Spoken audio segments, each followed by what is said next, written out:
जाना क्यों जरूरी था, क्यों जा रहे हैं, क्या मैकेनिज्म यहाँ भी ज्वाइन किया जाएगा जो हिंदी रह गई है या जिनको बीच में छूटे उनकी भी चिंता तो सरकार अपने लेवल हो जाएगा। एक तो मैंने हाउस में आज स्टेटमेंट दे दी है इस बारे में डिटेल में। 309 स्टूडेंट्स जो है वो उनको हम वापिस ले करके आ चुके हैं, लेकिन अभी भी यूक्रेन में 149 जो हमारी सूचना है उसके मुताबिक 149 बच्चे अभी तक भी वहाँ पर हैं। और दूसरा मैंने इस बात का भी मैं जिक्र किया है कि अभी कुछ बच्चे खार्किव में भी हैं और केंद्र सरकार बहुत गंभीरता से प्रयास कर रही है कि जो बच्चे वहाँ हैं वो सुरक्षित हों और सुरक्षित वहाँ से निकल करके भारत पहुँचे। और मुझे इस बात की प्रसन्नता है कि पिछले 2 दिनों से जो ऑपरेशन गंगा यानी के भारत वापस लाने के लिए उन लोगों को जो वहाँ फंसे हुए हैं जो प्रयास हुए हैं वो उसमें बहुत बड़ा जो है वो जोर और पूरी ताकत के साथ जो है सरकार कर रही है कि नंबर ऑफ फ्लाइट्स भी बहुत ज़्यादा इंक्रीज कर दी गई है। नंबर ऑफ फ्लाइट्स के साथ साथ में वहाँ से बच्चों को निकालने के लिए भी जो एफर्ट्स किए जा रहे हैं वो बड़े स्तर पर किए जा रहे हैं। और मैं उम्मीद करता हूँ कि बहुत जल्दी हमारे हिमाचल के सभी बच्चे वापिस अपने घर पहुँच पाएंगे। दूसरी बात, जहाँ तक आप पूछ रहे हैं कि भाई क्यों ये बच्चे जाते हैं, और बच्चे वहाँ ज़्यादा बच्चे जितने भी वहाँ पर जो गए हैं मेजॉरिटी स्टूडेंट्स हैं वो, और मेडिकल डिपार्टमेंट में वहाँ पर MBBS की वहाँ पर वो ट्रेनिंग कर रहे हैं, शिक्षा ग्रहण कर रहे हैं। और वहाँ बहुत सारे मेडिकल कॉलेजेस और यूनिवर्सिटीज़ जिनका अच्छा एक नाम है ऐसा बताते हैं, तो उस दृष्टि से वहाँ पर लोग भेजते हैं बच्चों को पढ़ने के लिए।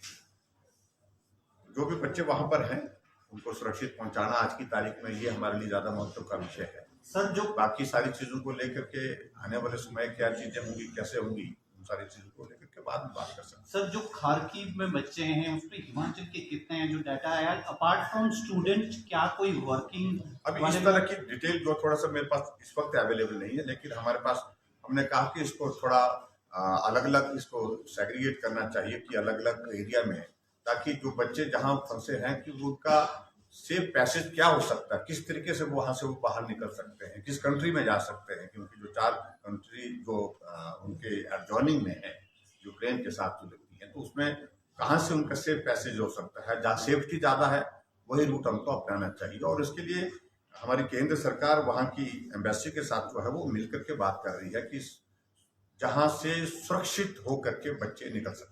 सर, जैसे आपने असेंबली में स्टेटमेंट दिया था रिगार्डिंग दिस, जो खासकर खार्किव में बच्चे हैं, डिप्लोमेटिक लेवल पे रशिया से भी कोई बातचीत हो सकती है क्या? आपकी मिनिस्ट्री ऑफ एक्सटर्नल अफेयर्स से ऐसी बात हो रही है? Is it possible during the war, क्या ऐसा संभव? देखिए, मैं इस बारे में अभी मैं इतना कह रहा हूँ कि हमने अधिकारी स्तर पर अधिकारियों से बातचीत की है, मेरे चीफ सेक्रेटरी अधिकारियों से बात की, मैंने मंत्री से बात की, और बातचीत करने के बाद उनका कहना यही है कि जो बेस्ट पॉसिबल जो है, क्योंकि अलग अलग एरिया की अलग अलग सिचुएशन है वहाँ इस वक्त, और उसमें कैसे हम कोऑर्डिनेटेड एफर्ट्स कर रहे हैं बच्चों को सुरक्षित निकालने के लिए, लोगों को सुरक्षित निकालने के लिए, तो वो एक बहुत बड़ी लंबी डिटेल है।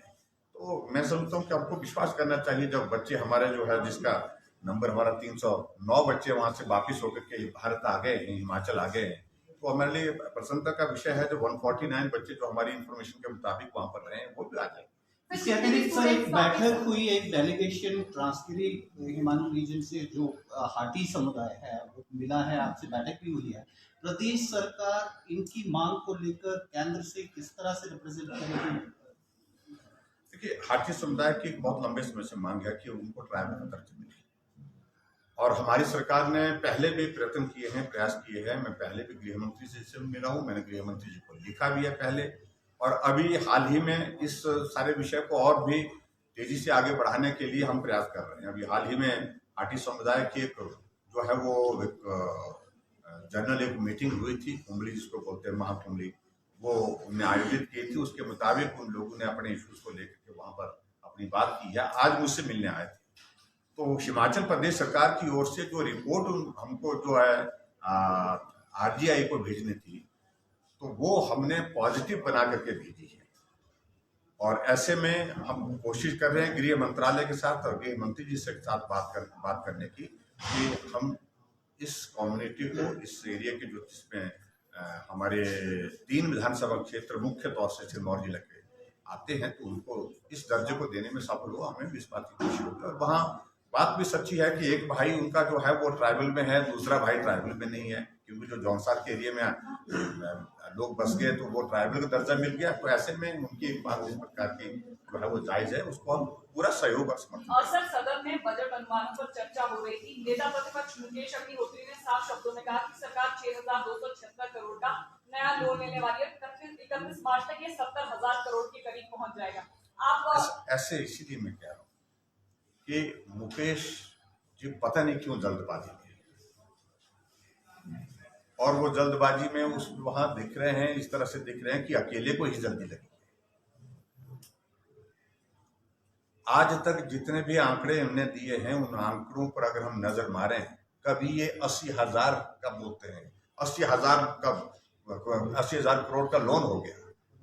फैक्चुअल पोजीशन है कि 63,200 करोड़ रुपीज का लोन हुआ है।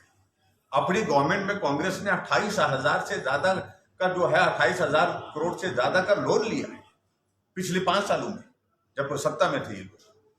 और अब मतलब जो लोन लिया है उसके कंपैरिजन में हम बहुत कम हैं अभी भी, लेकिन फिर भी इसके बावजूद हम कहाँ मना कर रहे हैं लोन लेना। उन लोगों की नालायकी के वजह से आज हिमाचल प्रदेश की व्यवस्था है, सरकार कोई भी हो, ABC कोई भी, सभी सरकारों को आने वाले समय में व्यवस्था को संचालित करने के लिए, चलाने के लिए लोन लेना ही पड़ेगा। इसके सिवाय और कोई रास्ता नहीं है। लेकिन जिस तरह से आंकड़े को गलत बोल करके जो है वो करने की कोशिश कर रहे हैं, बिल्कुल गलत। मुझे बहुत बड़ी डिसअपॉइंटमेंट है उनकी स्पीच से। आज जो फैक्ट्स जो है उनको छुपाने की कोशिश की। हमने तो लिख करके दिया है एक एक चीज। अगर हमने गृहिणी सुविधा योजना शुरू की है तो उसको अंजाम तक पहुंचाया है। अगर हम 60 साल के ऊपर के बुजुर्गों के लिए पेंशन का प्रावधान किया, उसको हमने अंजाम तक पहुंचाया है। अगर हमने कहा कि हिम केयर के अंतर्गत हिमाचल प्रदेश का हर एक गरीब आदमी का इलाज करना, तो हमने उसको अंजाम तक पहुंचाया। इस बात को लेकर के वो झूठ बोलने की कोशिश कर रहे हैं। एक भी बात सत्य जो हमने कही है, एक बात जो है, एक बात उसमें सत्य है, कोई भी इसलिए राजनीतिक मकसद बस यही बोले जा रहे हैं, जाने वाले हैं, आने, जैसा कि भैया जाने वाले के बाद वही आने वाले। अभी मालूम नहीं उनकी ही पार्टी में क्या कौन आने वाले, क्या कौन होने वाले हैं, मालूम नहीं। लेकिन इतना मैं जरूर कहना चाहता हूं, भारतीय जनता पार्टी की हमारी सरकार, हम कमिटमेंट के साथ पहले दिन से काम में लगे हैं और अंतिम दिन तक हम काम करेंगे। और आने वाले समय में जब चुनाव होगा तो गुंजाइश नहीं होगी, आने वाले भी हम ही होंगे और जाने वाले वही होंगे। ठीक, थैंक यू।